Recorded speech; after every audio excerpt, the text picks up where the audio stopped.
Welcome to Eurodollar University with Jeff Snider. My name is Emil Kalinowski, and in this show, you're going to learn for a fact that the Federal Reserve doesn't know what it's doing. It doesn't understand money supply. They're going to admit it. They're going to admit it right on this show, but now they're not going to know they admit it. That's what we've got Jeff here for. Jeff, the bill for QT during the week of August 19th. This was the title of an article that is part of your Money and Macro Pro subscription with Steve Van Meter. Where can people go sign up to be able to read this article? At marketsinsiderpro.com. Just register for now. It's for free. The subscription will be added at some point in the future. You get the articles. You get a daily briefing, which is a summary of economic and market events every day. You get Steve's Momentum Market Timer Pro. You get Tracy's Shoe Carts, oil and gas weekly reports. So there's a whole bunch of stuff that you can get at marketsinsiderpro.com. We're going to be talking about U.S. Treasury bills. We're going to be talking about what the Federal Reserve did in September, October 2019 to U.S. Treasury bills, then how the Treasury came to everyone's rescue in April of 2020, and then we're going to discuss the upcoming quantitative tightening, so-called quantitative tightening, and how the plan for which financial assets they're going to let roll off and what they're going to sell proves that they don't understand how the monetary system runs. Jeff, let's go back in time. October 2019, one of the most damning actions of the Federal Reserve that shows they have no idea what's going on. What did they do in October 2019 all the way through March 2020? They bought Treasury bills. Well, that's not so bad. No, it sounds innocuous, right? And the reason why, first of all, they bought Treasury bills, which was a huge mistake. And then the reason why they bought Treasury bills, which is just total crap. I mean, so we go back to September 2019, repo event. Something happened in the repo market. To this day, they've never really offered a compelling explanation because they don't really know what happened. Rates spiked tremendously on the 16th, 15th, and 17th. It was all over the front page news the day of or before when Powell went up to speak in front of the press. So they had to address it. Repo rates through the roof, double digits, if I remember correctly. So it was on everyone's radar. The Fed, then in October, they did what you were going to say. Yeah, and you're right. It was the repo rate spiked, which brought with it the federal funds rate that broke the upper bound of the range, which is why everybody saw, oh my God, the money markets are no longer obeying the Fed's mandates and targets and all this other stuff. And it also happened during what was supposed to get the mainstream attention, which was the Fed's rate cuts, because the Fed at that time was saying, well, there's a little bit of a slowdown and we need to help out the little economy a little bit. So that second rate cut was overshadowed by this massive monetary disruption that nobody could explain. You heard everybody, the TGA, this was the bank reserves, quantitative, all this other stuff. Taxes. And to this day, nobody's really had an explanation for it because they don't really know what's going on in repo. They never use the word collateral no matter what happens. So the Fed said, how do we fix this?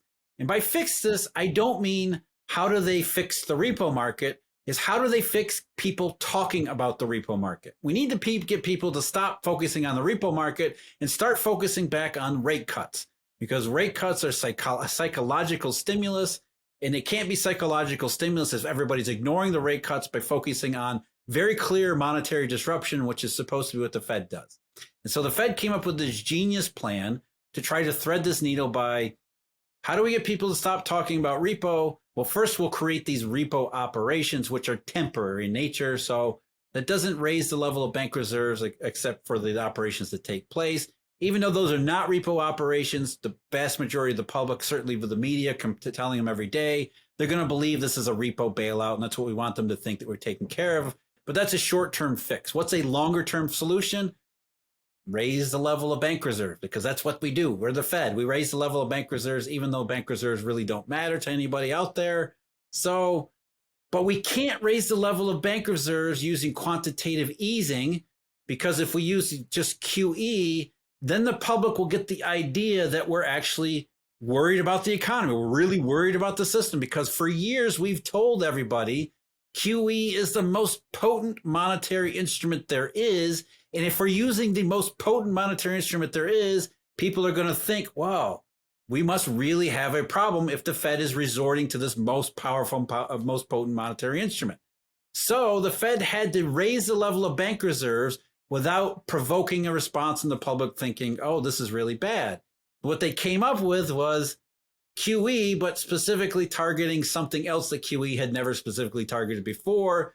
So they could at least plausible deniability say to the public, oh, this is different. This isn't quantitative easing because we're not buying treasury notes. We're not buying treasury bonds. We're going to give you some horse crap explanation about why that makes a difference when it really doesn't. And everybody's going to buy it. And so it's the best of both worlds, best of every world for the Fed. They get people to stop talking about repo. They raise the level of bank reserves, and they do it without it actually looking like the past quantitative easing programs. So they made a huge deal in October of 2019. This is not QE. We're just fixing the repo market. Don't ask too many questions. And the way in which they did this convoluted psychological game was by buying treasury bills, because that's really the only thing they could buy at that point, which, as we talked about at the time, we didn't have a show back then, but we talked about it at the time, and I wrote about it quite a lot. That was the worst mistake they could make. Well, Jeff, I was going to do a whole joke here, how the audience says, well, that's very nice, Jeff. You're looking back and you've got 2020 hindsight, so big deal. It would have been nice if you had said anything at the time. It would have been nice if you had said something like this, quote unquote.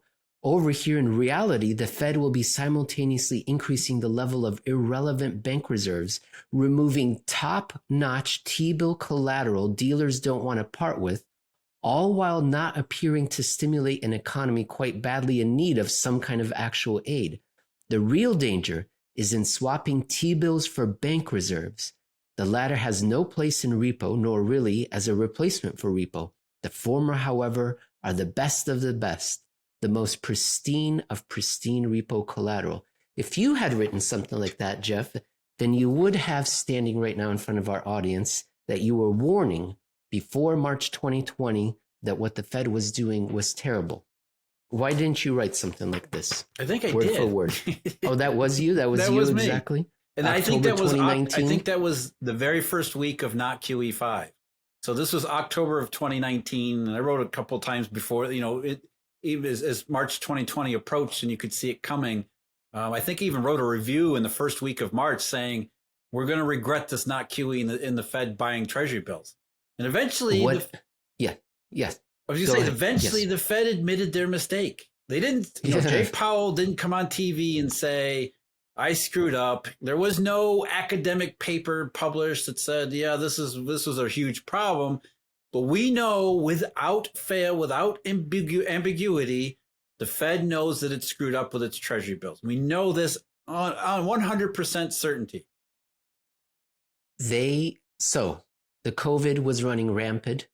People were being, well, all right, I was going to make lots of COVID jokes, but there was a big financial crisis that was happening in March 2020. This is, of course, when they announced QE and all manner of projects.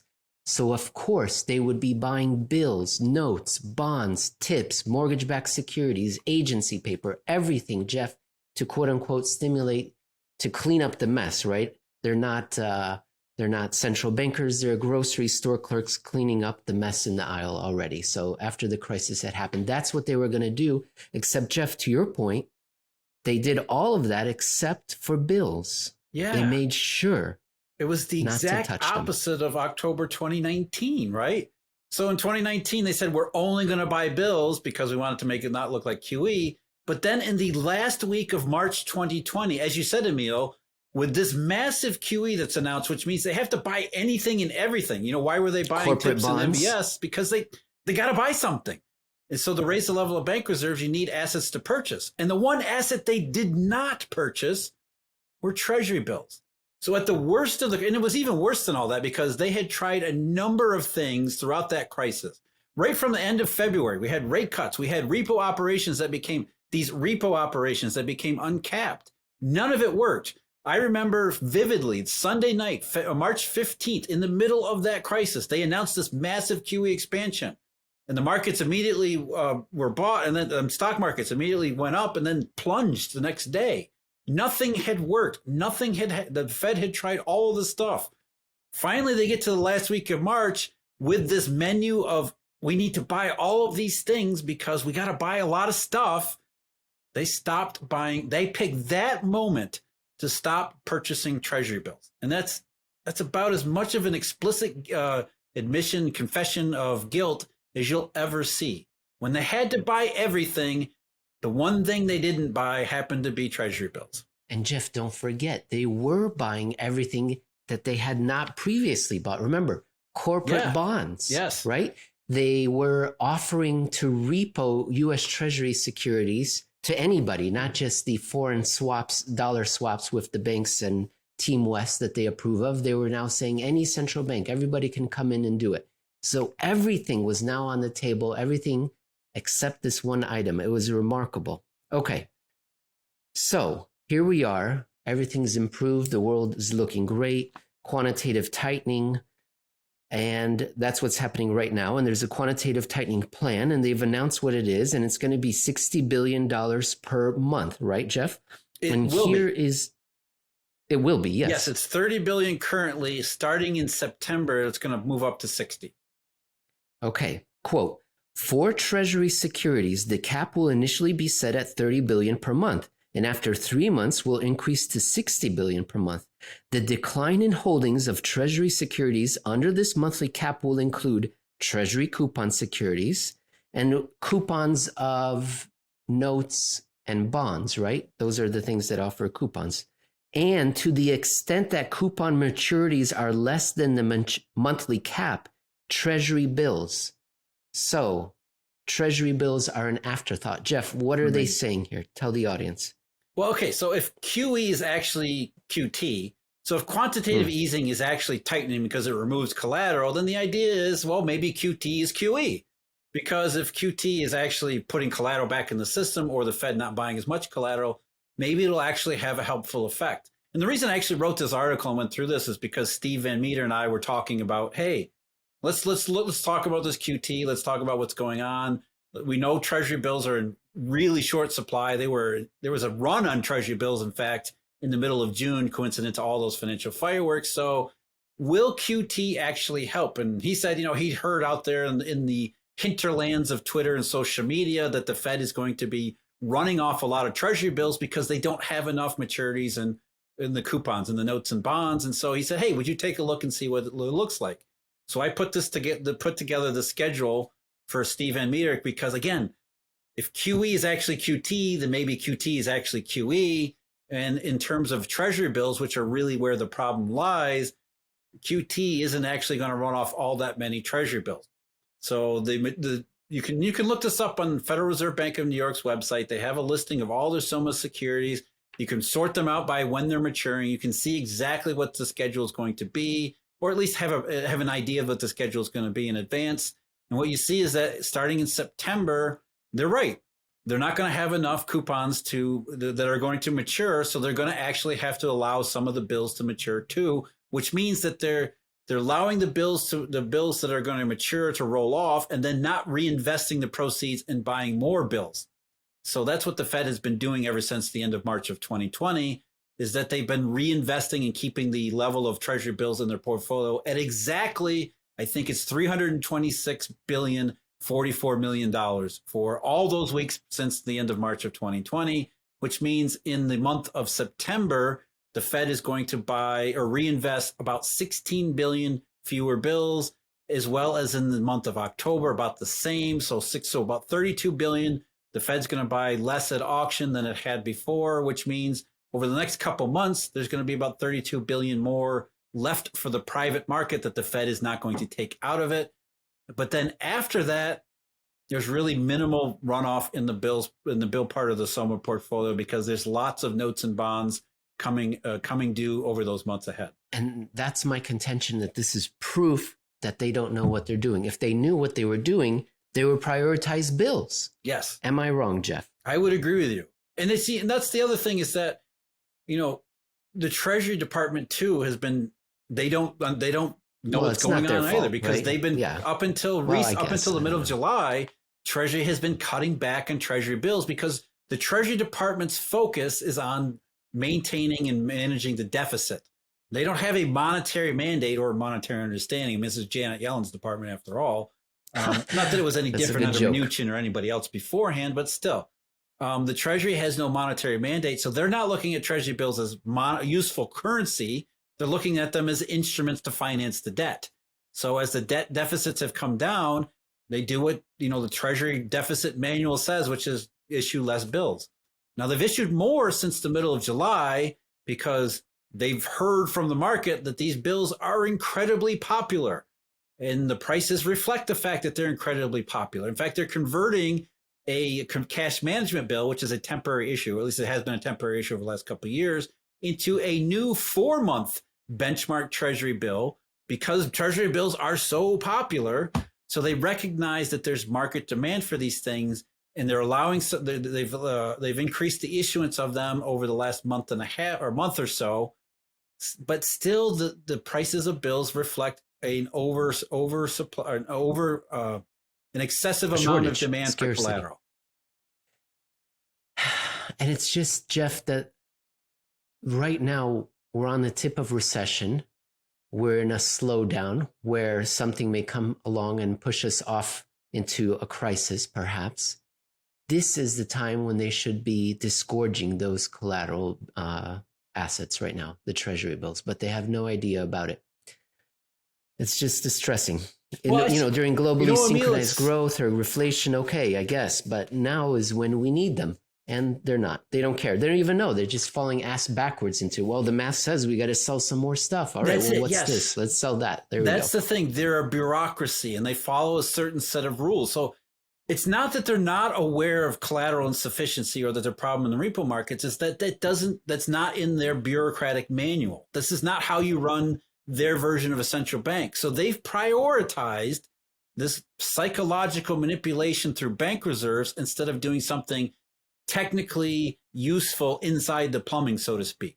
And that's really what the issue here is, that rather than fix what is an actual problem, they're sticking to this other bureaucratic playbook because that's what the Fed actually is. It's a bureaucracy, and they're gonna ride this out no matter what.